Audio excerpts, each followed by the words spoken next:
G'day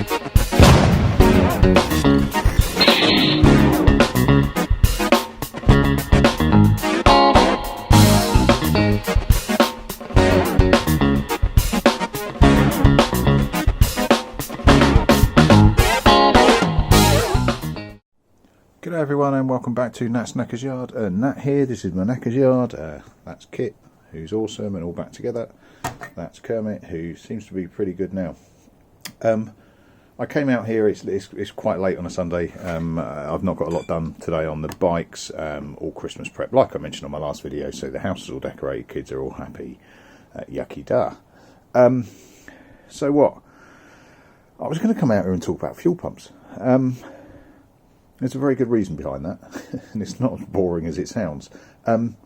I did what I normally do, I either need a fuel pump or one's broken.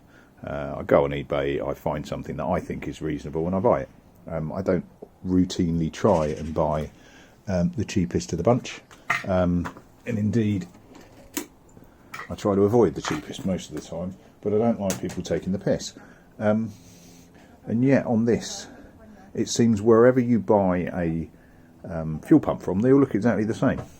They're all got this little blue crap round the dual cables. So I thought, yeah, fine, not a problem, 20 quid, off you go. And in fact, that's got one of those in there. That's got the one that was dodgy. I have taken it apart. I have fixed with bunny ears. It's working. They are sending me a replacement, but the one that they sent me after I took it apart and played with it a bit is now working.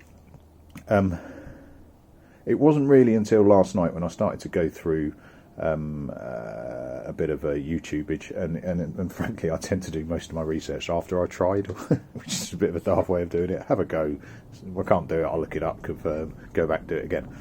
And so I went to one of my real go-to stations. There's a guy called Motorcycle MD, who is just awesome. I consider it a little triangle when I'm doing YouTube videos, and in one corner you've got sort of entertain, fun to watch. The other corner you've got educate, it's educational, you learn from it, and up the top you've just got a story. So you want to follow the story's compelling, it's like reading a book, you want to see how a bike develops, etc, etc. So you've got one there, you've got entertain, where it's kind of mind soup, it keeps you busy for a little while, it's interesting, but you can dip in and out of it. And on the other end you've got the educate bit. Now I can't do the educate bit because I don't know enough, frankly. It's why I don't do how-to videos, it's why I do how I do videos.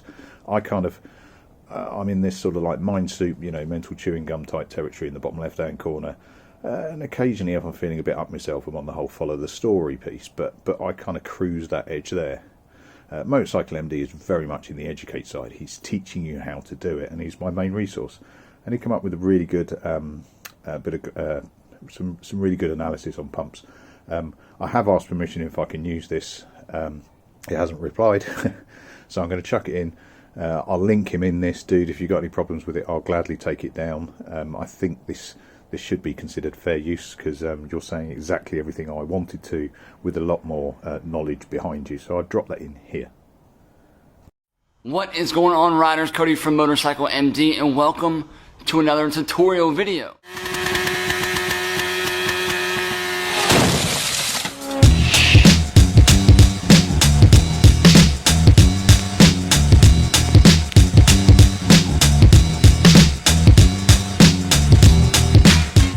Fuel pump.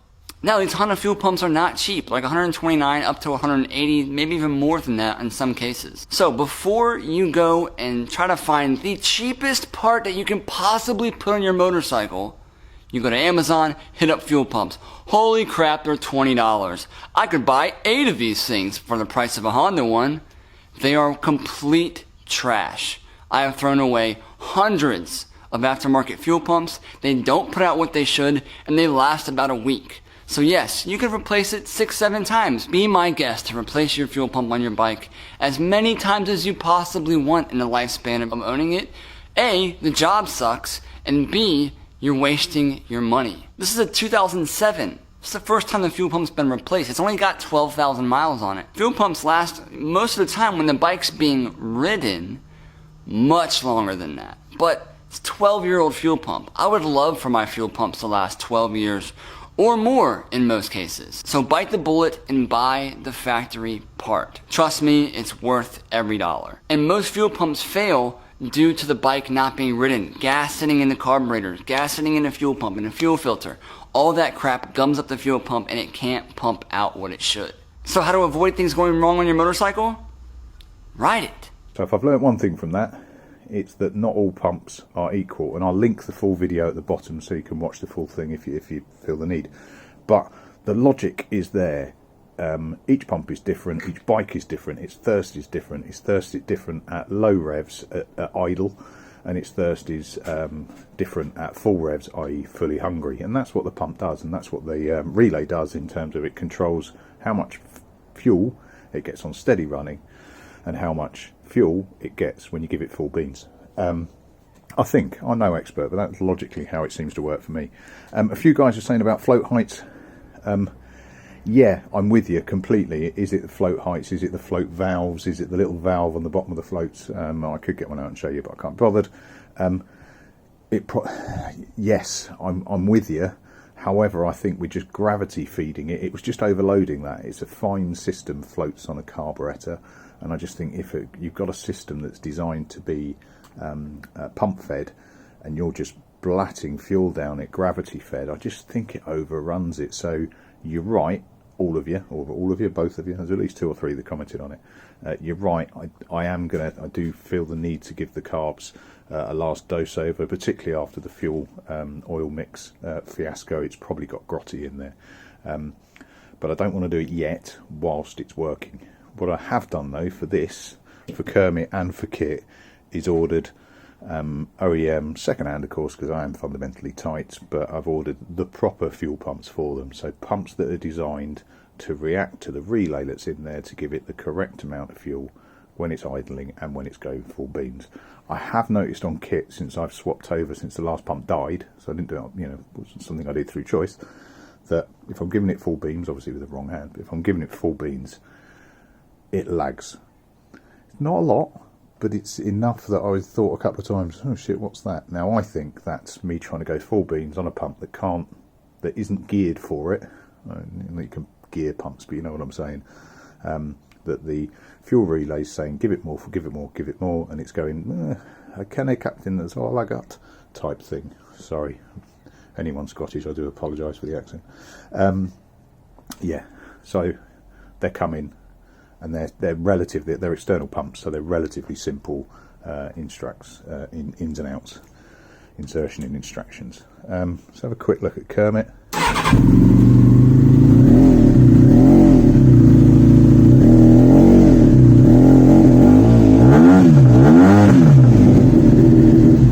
A bit lazy because it's chuffing cold. Yeah, happy. Pumps done. Kermit good to go. Proper pumps coming, and I'll said it before, I say it again, I'll MOT at the weekend, and that's the aim. So what, just when I thought bikes couldn't freak me out anymore, I had a look at Sting. It's like 3:30, not got a great deal of time today, but I thought I'd have a look at Sting. The reason being, I ordered some fresh spark plugs. Now these are the ones that have come out, and yeah, they're blackened, but frankly, the mixture's been all over the place, but they don't actually, to me, look that bad. And they've been cleaned, but saying that, they don't look that bad. Apart from being the wrong way up and that, you fucking moron. Yeah, they don't look that bad. They're blackened to hell. They've been cleaned a couple of times. They've been dipped in petrol and everything. So I've got new ones, and I chucked them in. Just for shits and giggles. I've only got a few minutes. Sunday routine of showers and bars for the kids and all that. But chucked in new spark plugs. I'm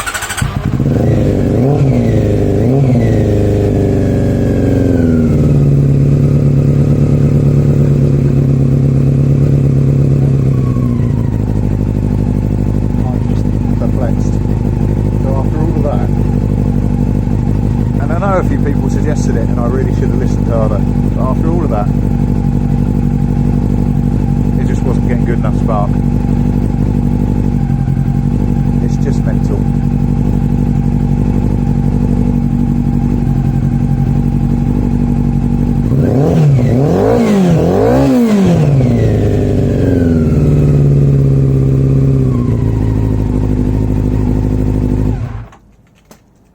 Now I know that when I was testing the Spark, or showing me testing the Spark, a few people were asking, saying, "Oh, what's, is that gap right, etc., etc." I'll show you exactly what I was doing when I was doing that test with a random spark plug I've just picked up on the floor that's way too big for this bike. The way that I was testing my Spark was leaving the Spark in there, pulling the plug, banging in another one. I won't jam it in because it's too wide for this one. Jamming it in and then doing the test.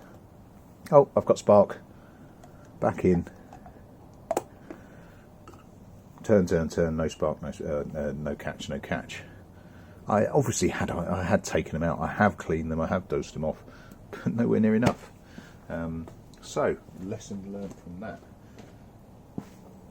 Pay closer attention to your spark plugs, you moron. Don't repeat that mistake. I'm going to shut the tank back on. And there we go. That's Sting, looking most like, or more like a motorbike than it has for a little while. Tank back on. I'm chuffing, freezing, getting dark.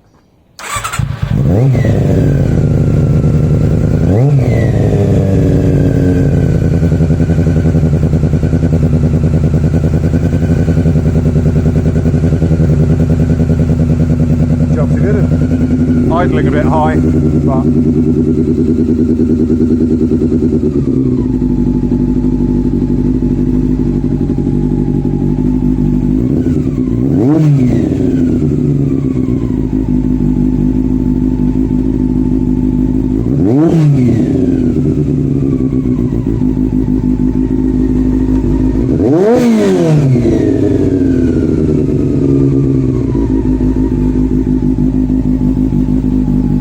good sounding bike.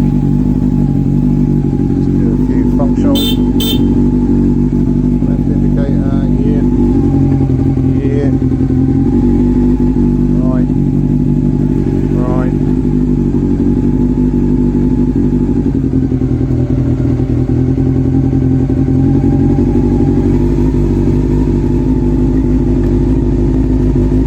Full beam, low beam.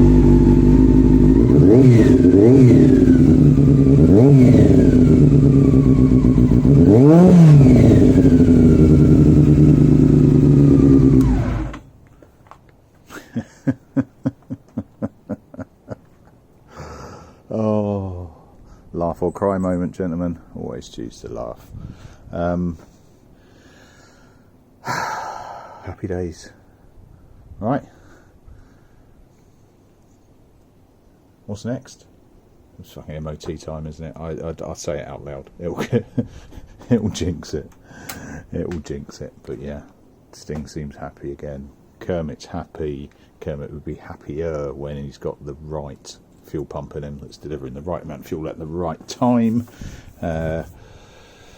Ditto with Kit. Kit's fine, but I've got a proper fuel pump coming for Kit as well. Proper replacement, not the universal jobby that fits nobody.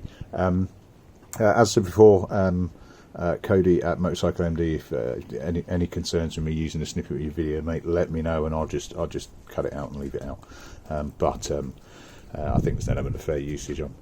I'm bigging you up because, frankly, mate, you're a fucking bike god, and you know what you're doing.